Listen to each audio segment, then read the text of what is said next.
Hello everyone, my name is Victoria Saramago and I am an assistant professor of Hispanic and Luso-Brazilian Studies at the University of Chicago. Today I'm going to talk a bit about my next research project in which I discuss hydroelectricity in Brazil. So as you can see, the title of my presentation is Reimagining Hydropower, Ecofeminist and Transnational Perspectives on Belo Monte. So since Brazil has widely adopted hydroelectricity as a major form of energy generation in the second half of the 20th century, the building of dams has disrupted an ever-increasing number of lives and communities in the Amazonian region and other parts of the country, of course. A case in point is Belo Monte, in the Médio Xingu River in the state of Pará, in the Brazilian Amazon. Few hydroelectric plants have generated as much public outcry as this one over the course of decades, from earlier 1975 plans still in the military dictatorship to the intense protests of the late 1980s that halted the project, and finally to Luiz Inácio Lula da Silva's government and the Partido dos Trabalhadores, the Labour Party. Although they had been historically aligned with the peoples of the Xingu in their fight against the dams, Lula and his party changed sides in 2005 to offer decisive support to the building of Belo Monte. Dilma Rousseff's government, that came right after Lula's, turned Belo Monte into a top priority.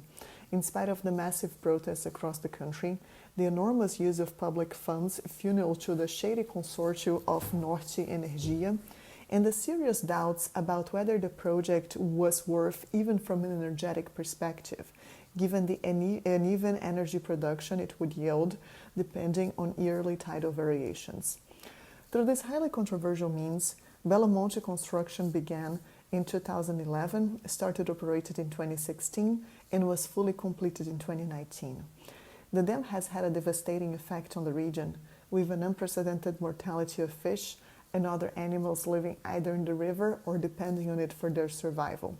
By offering money to indigenous leaders and fostering a westernization of indigenous populations, Norte Energia provoked internal conflicts in indigenous communities that weakened their ability to organize a unified resistance and disempowered them. The ecocide and epistemicide provoked by Belo Monte took place side by side with the exponential yet disorderly growth of Altamira, the nearest city, further displacing local populations to more distant areas and multiplying the rates of criminality in the city. The sense of grief and resentment about Belo Monte that marked Brazilian environmental activism in the 2010s also led to a committed cultural production in the period that has approached the hydroelectric plants from a myriad of perspectives. In this paper, I'm going to talk about two recent tendencies that I have identified in the cultural production centered on Belo Monte and that shed light onto the paths being taken more broadly by environmental art and literature in contemporary Brazil. The first path is a visible focus on the experience of women, signaling an ecofeminist turn in such production, and the second path is an expanded view of Belo Monte's place in a larger history of dam building in Brazil and in Latin America. So in order to do so, I'm going to focus on the exhibit Arpilheiras Bordando a Resistência, Arpilheiras Embroidering the Resistance, that was produced by women artists from the Movimento dos Atingidos por Barragens, the movement of dam victims. I'm going to also talk about the accordion book Serpent River Book, produced in 2017 by Colombian visual artist Carolina Caicedo, and the novel Maria Altamira, that was published in 2020 by the Brazilian author Maria José Silveira.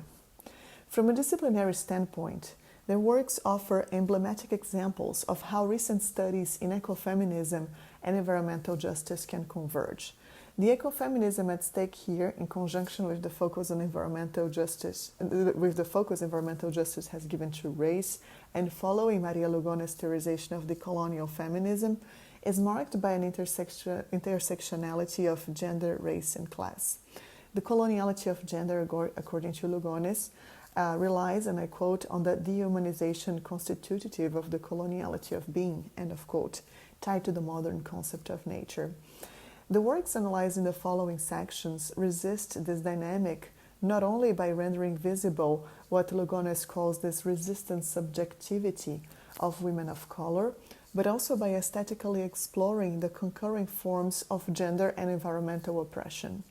Finally, these works explore a larger context of transnational exchanges and shared experiences that in the second half of the 20th century shaped economic and military policies in the region, namely hydropower as a basic source of energy production for economic development and the political repression brought by military dictatorships in the Southern Cone. I'm going to start with Arpilleras. So first held in 2015 at the Memorial da América Latina in São Paulo, the exhibition of Arpilleras by the Conselho de Mulheres do Movimento dos Atingidos por Barragens, so the Council of Women of the movement of dam victims, that was styled Arpilleras, Bordando a Resistência, brought works by women around Brazil whose lives had been affected by the building of dams. Their concerns and grief were expressed through the arpillera, or, and I quote Julia Bryan Wilson, the arpilleras are hand-stitched tapestry of burlap applied onto a piece of burlap, on esburgo, material. End of quote. These colorful, lively images constituted an important genre of protest art practiced by Chilean women during Augusto Pinochet's military dictatorship in the 1970s and 80s. The landscapes depict scenes of violence and repression experienced under the dictatorship. By explicitly affiliating themselves with the emblematic tradition of women's resistance to repressive practices in another South American country, the Brazilian arpilleristas insert the dam-building violence they suffered in a broader transnational and gendered history of resistance to political and environmental forms of oppression. The river where dams were built, which expectably appear in most Brazilian arpilleras, tend to play an important visual role as a vertical or diagonal line that often cuts the arpillera's space in two. Rather than merely composing the scene, the centrality of the river, as well as its fish and the plants surrounding it, is constantly presented in terms of their interrelationship with human life and the means they provide for human livelihood. In fact, the technical vocabulary employed throughout the catalog is primarily focused on human rights. The type of environmentalism at stake in this exhibition, then, is in line with what Ramachandra Guha and João Martínez Alier have termed the environmentalism of the poor, which is moved, and I quote them, by a material interest in the environment as a source and a requirement for livelihood. End of quote. The river and its surrounded forested areas matter for the MAB, the movement of dam victims, women artists, insofar as they belong to a larger affective ecology on which their community is symbolically and materially grounded.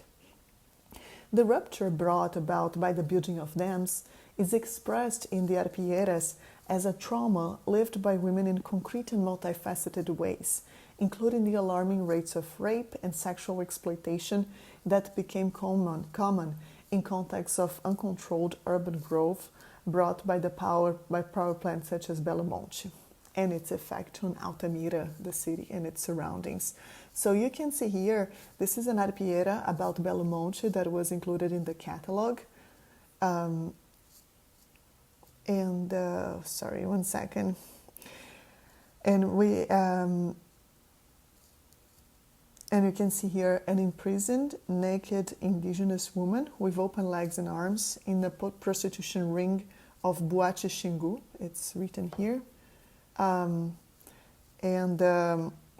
There's a stream of blood flowing from her vagina, while 5 white men wait in line to have sexual relations with her here. The Xingu diagonally crosses the left lower part of the work and is cut in half by the dam, while other 2 women, one black and one white, are placed alongside it. So we have the scene of open sexual violence that is carefully interwoven to the environmental exploitation of the Volta Grande of the Xingu River.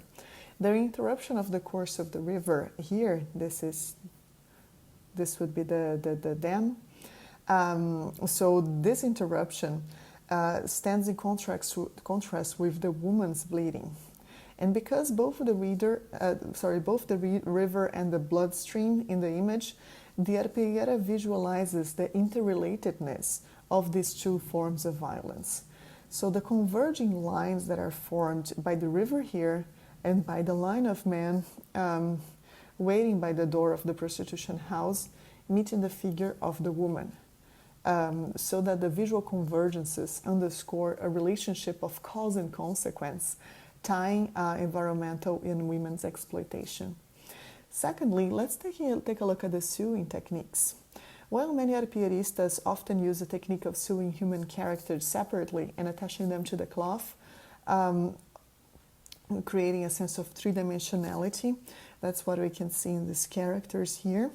Others simply sew them or embroider the dolls or the characters as with all of the scene components, including humans, using the same technique. The arpillera on Belo Monte has a very interesting hybrid mode of human representation. So as you can see, all the human characters are these dolls that are detached from the scene, except for the indigenous woman in the nightclub, who is embroidered in the same way as the river, the trees, and the houses.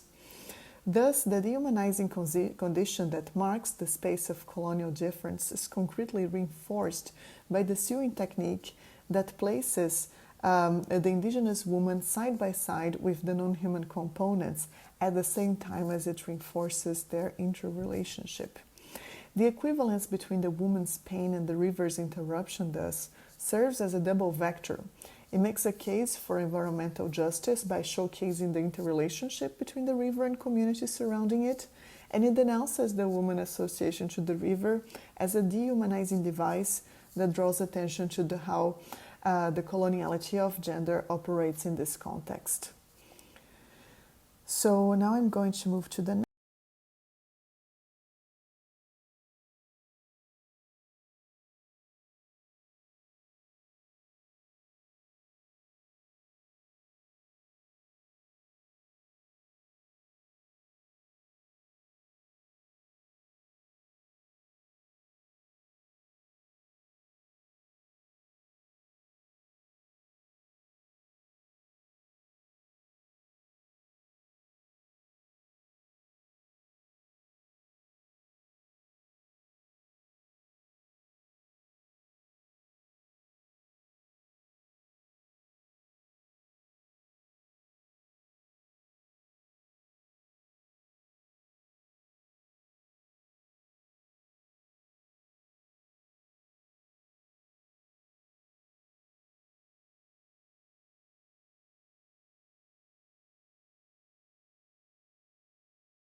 Across the Americas and other works related to like interference on rivers.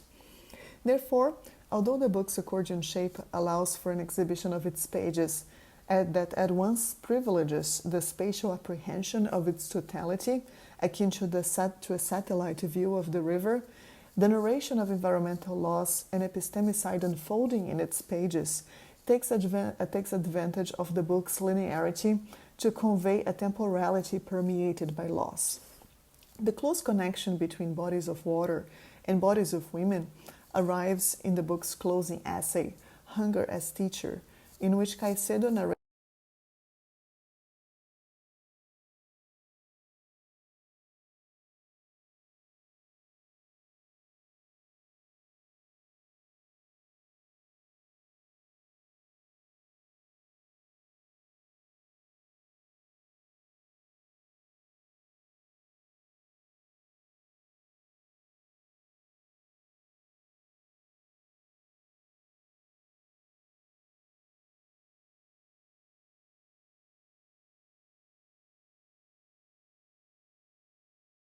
some of her travels to the areas affected by dams and describe women she met in those travels, who, through a variety of means, have been contributing to local forms of resistance.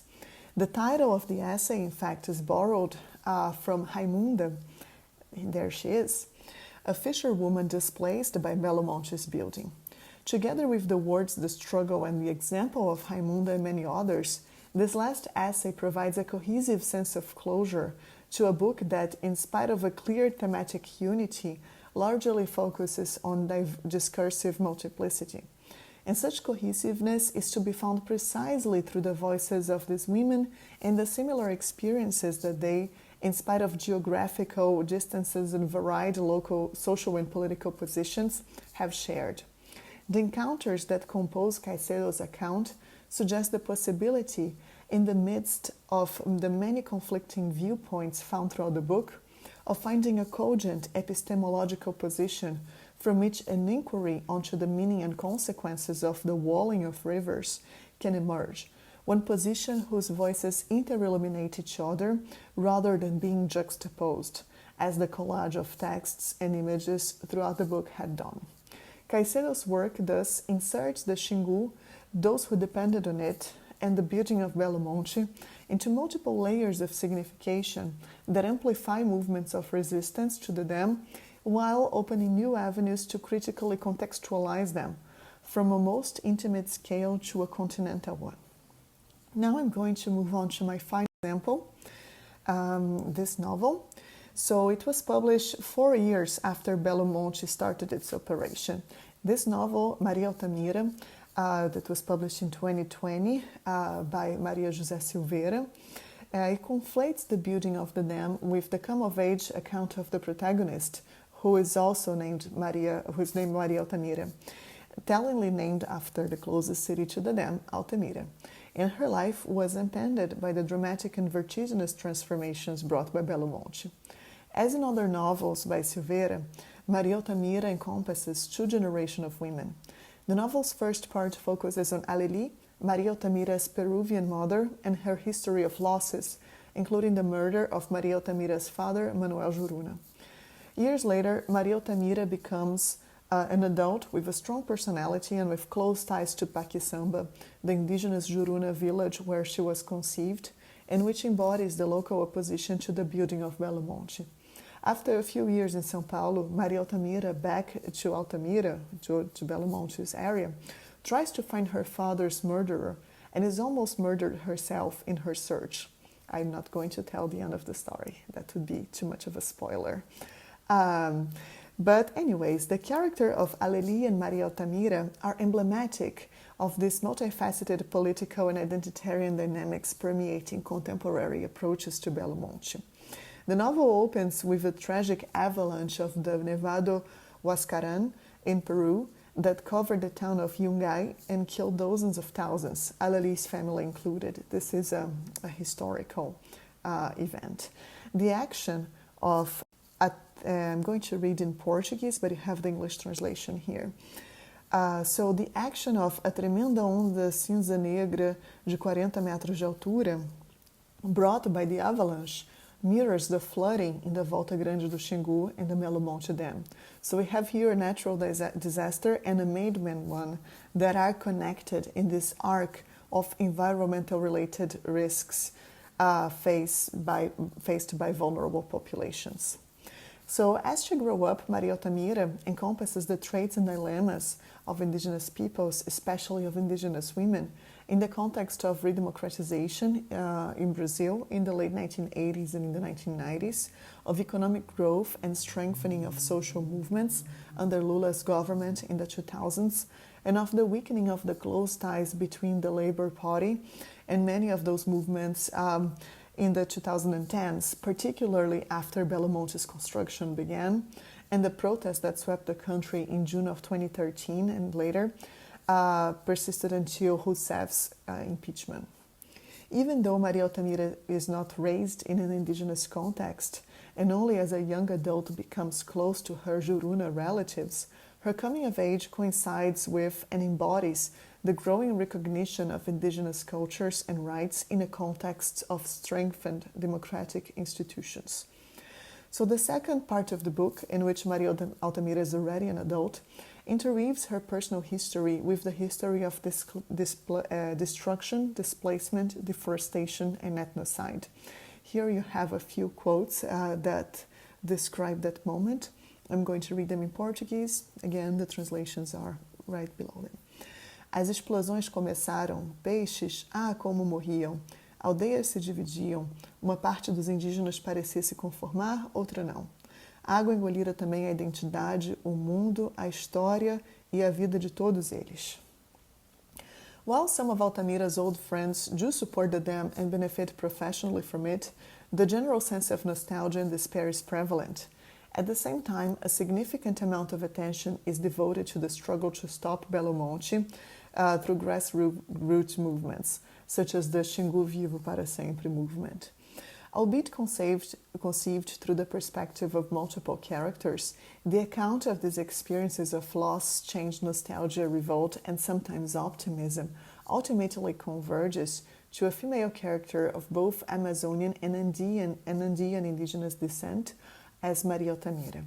As such, the novel inserts Belo Monte in a larger web of global capitalism as it has conformed the extractive zones of South America.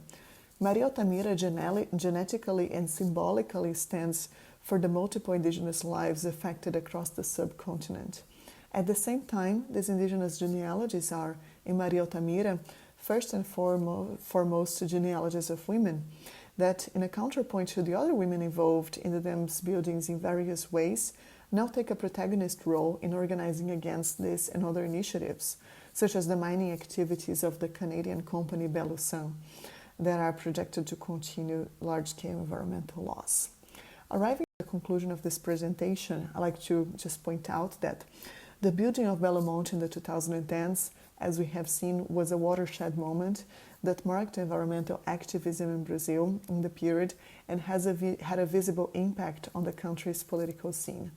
In this context, the unique and relatively diverse cultural production focused on Belo Monte has been evolving to encompass a range of issues and perspectives.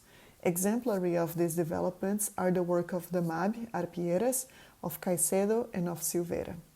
They all of them expand the imaginative geography of Belo Monte and of dam building in Brazil as they frame it within a larger history of political and environmental oppression in South America. Most importantly, they offer different yet complementary perspectives on how the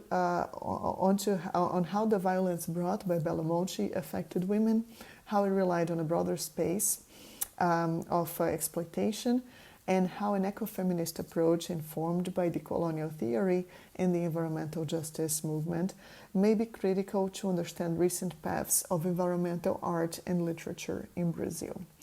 Thank you very much.